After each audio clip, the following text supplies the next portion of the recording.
Hey, it's me. Today is another squishy makeover. We're doing this again. As always, today's victims were selected based off of your comments on my most recent unboxing video. Can you stop that? I'm getting nauseous. I got so many broken, rejected squishies. I'm gonna try to save 3 of them today. What is that? What is that? The first squishy you guys chose was this one. A little unicorn hugging on the moon. And it's a little, but cute.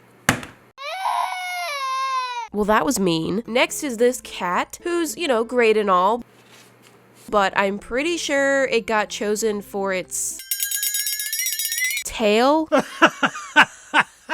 And finally is this super ugly one. Who in the world designed this? I mean, just kidding. I painted this one last episode, but the house is not a home unless someone's home or something like that. I don't know. Today, I'm gonna create a little resident for this cottage. Okay, we've made our choices. Let's get to squishy roasting. Starting with this guy. I think this is overall really cute. It's a nice color, cute face, cute toes. Arms are a little short, but hey, that's fine. But there's one problem. The tail, it's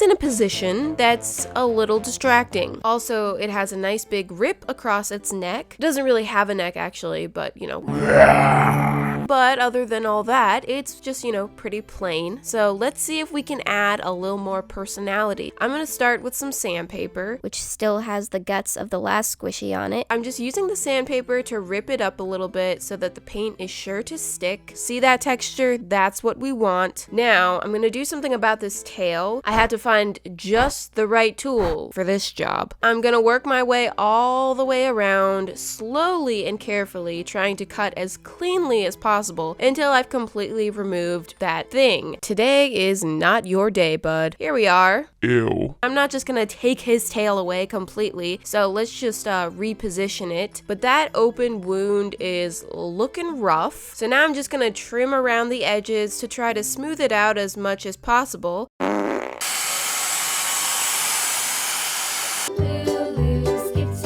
Now I'm using some fabric glue to reattach the tail. Rubber band it on there until the glue dries. Voila. Voila. Repositioning surgery complete. I feel like he still needs something though.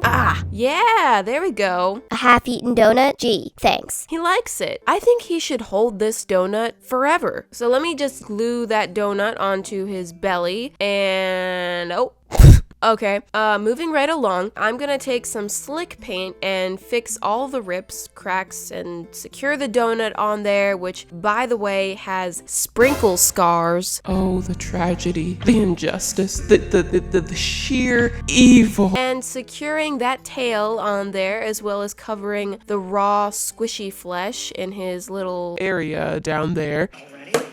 And as you can see, there's still some substantial scarring, so I'm just gonna put another nice thick coat of paint straight from the bottle. It's like recreating his skin, a new skin of paint, a paint skin. Once that dries, I'm gonna start painting the cat white. Finally starting to clean this up a little bit, except for the donut, which actually looks like it's rotting from the inside. And after a few coats of that, it's looking so bright. It's blinding me. So I'm going over that with an off-white color to make it look a little softer. Yeah, that was me purring. Now for his backside, I'm doing the same thing over again.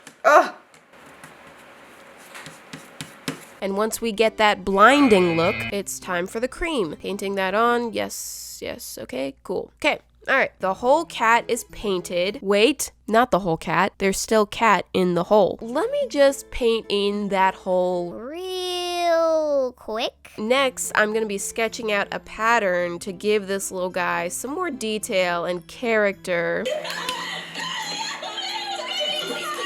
And I'm using a kind of orangey brown with a chocolate brown for the spots and trying to figure out where I want each color to go. Don't rush me. It's a big decision. I did end up switching the colors around. I want the spots and the colors to look random, but not actually be random. Which means I have to balance the size, color, and positioning of each spot so that it has an equal visual weight to the opposing color, which creates the illusion of randomness, but it's not actually random. It's not random at all. I believe they call this type of cat a calico. Kind of looks like a cow. Calico? Catlicow. I've always liked these because the colors kind of remind me of s'mores. I should have made him a s'more to hold instead of a donut. No regrets. I donut regret this. Moving on to the back. The spots on the back are kind of Odd. This one looks like a tall chicken nugget. I'm hungry. Once I've gotten the spots under control, I'm gonna start finally painting that terrible little donut. So I'm using a cakey color and going around. The edge was very tricky. Ooh, ooh, ooh. And now for the face. I think the pattern was throwing me off. I could not get these eyes lined up. But then again, that's very typical for me. Nose number 1. Nope. Nose number 2. You'd think I would be better at this by now. And back at it again with the eyes. Some thick whiskers. I don't know why I painted them so thick, but that's fine. I can't forget those little toes. That is an essential detail. And back to the eyes. Yes, I'm doing the eyes like this. I can just hear the comments now. I hate the eyes. The eyes are creepy. You ruined it with the eyes. I don't think normal eyes. Rockabye baby. Maybe I'm just terrible at painting eyes, or maybe I have bad taste. I actually like this style of eyes genuinely. I'm sorry if it enrages you. I frosted the donut, which matches his eyes. Okay, stop with the eye thing now. Hello, my dear friends. Yes, so here we go.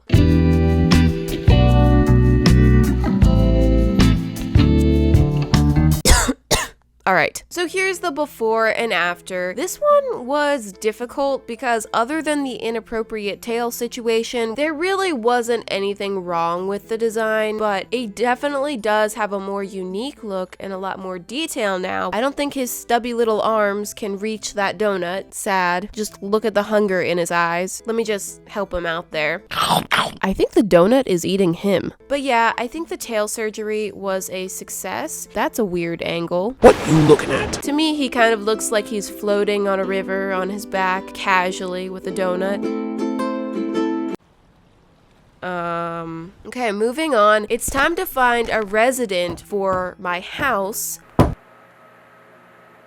Nobody's home. I did find this dolphin. Seriously? Okay, no, not a dolphin. How about this little kitty? No. He's so, eager. He's also too tall to fit through the door. This weird thing. No. Yes. Please, no. Yes, perfect. I believe it's a bear in a bunny costume. This is one of those super cheap squishies that you get in like a bag of 3,000 for $1. The edges are super messy, holes everywhere, limbs ripping off, and the design, it's just a spray of lime green and 3 dots. But I think with a little love and patience, we can make this work. Ooh, watch it. Watch that leg. I'm gonna start by ripping out that big fat plastic piece and then trimming up those terrible, terrible edges. And now he has a void. So I'm gonna stuff some memory foam in there, also in the hole in the ear, and cover all of that up with some puffy paint. Just slap it on there. Slap. Okay, now that he's all repaired, I'm gonna start painting. Wow, that was fast. That repair process actually took me like an hour. The power of editing. I am keeping this a bunny costume. Yeah. So I'm going white with this bunny costume. Perfect timing since it's Easter this... Wait. Yeah, it must be an Easter thing. I kinda don't want to wait until Easter to decorate this. I'm sorry, my heart just broke into a million pieces. Let me pick that up. I was planning on doing that squishy in time for Easter, but it is most definitely too late now because I've got a lot of editing to do before Friday.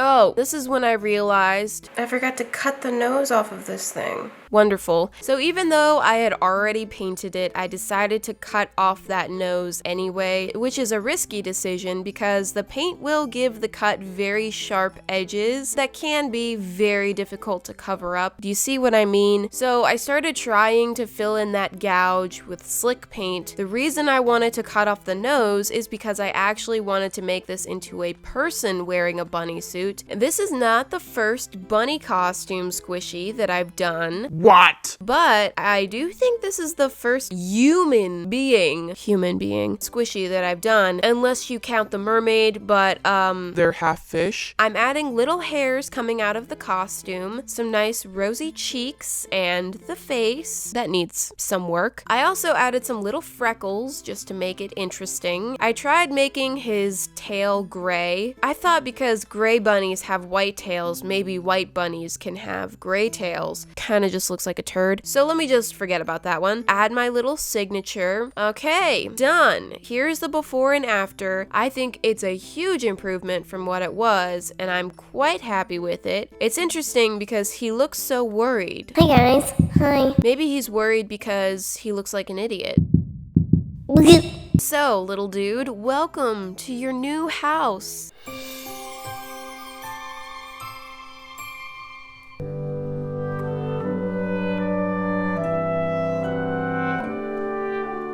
What am I doing with my life? So I did try to match these two by using the same colors, but I really have no clue what a bunny costume has to do with the cottage in any way. He's just a weird little dude with a weird little house. All right, go back inside. The last squishy I'm doing for this week is the unicorn. How could you call that a unicorn? It has wings, therefore it is an alicorn. So obviously we have issues here. We've got what looks to be a Lisa Frank sticker on there and a fair amount of glitter stuck to it. There's one eye on the moon and one eye on the alicorn. Can I just call it a unicorn, please? It's either like they're eating each other's faces or they're sharing a face.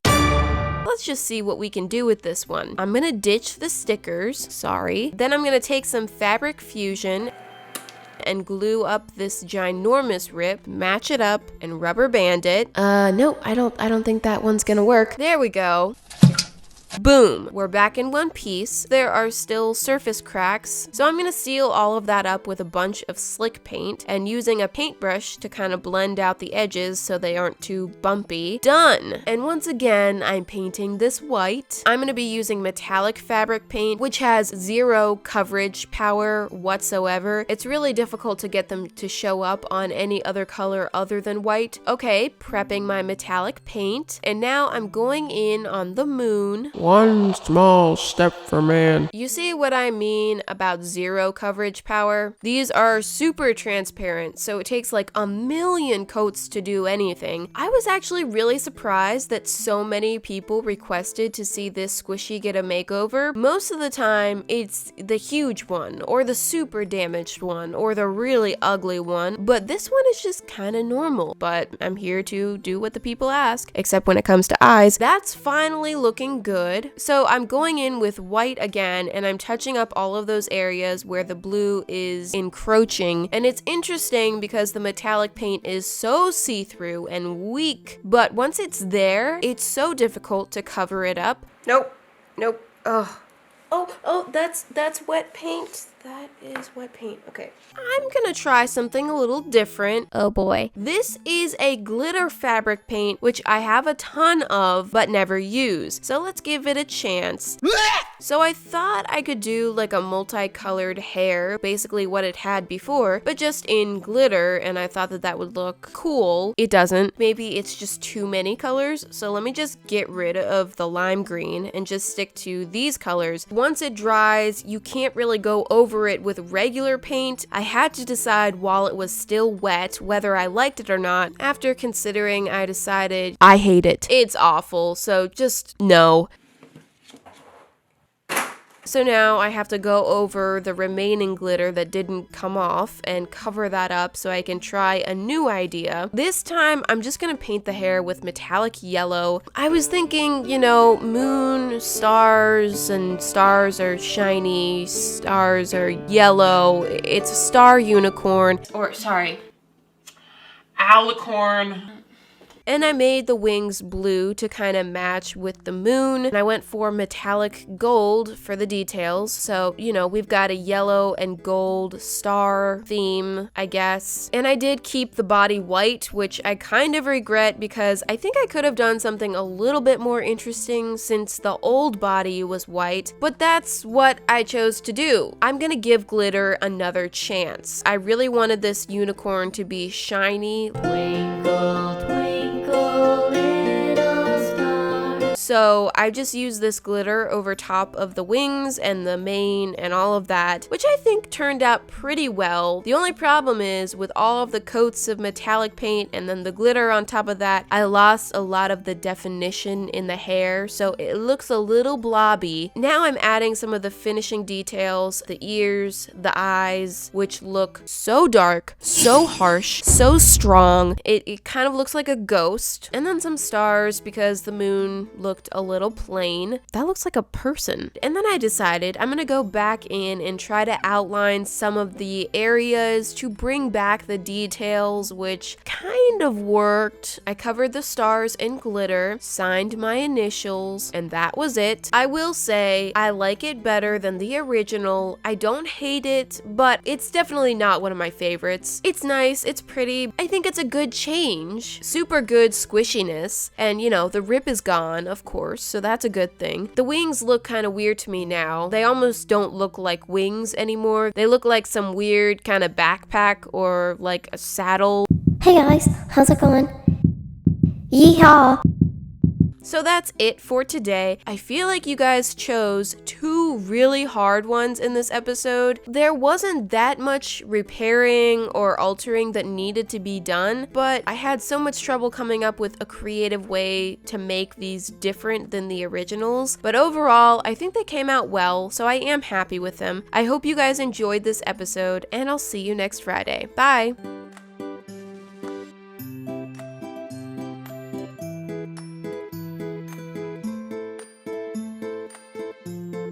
Twinkle,